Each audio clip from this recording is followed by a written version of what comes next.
गानोत्सुकाय गानमत्ताय गानोत्सुकमनसे गुरुपूजिताय गुरुदैवताय गुरुकुलस्थायिने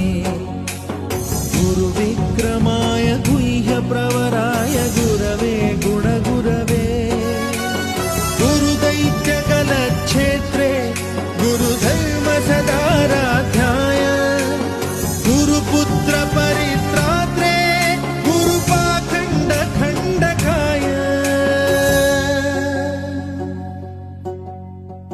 गीतसाराय गीततत्त्वाय गीतगोत्राय धीमहि गूढगुल्फाय गन्धमत्ताय गोजयप्रदाय धीमहि गुणातीताय गुणाधीशाय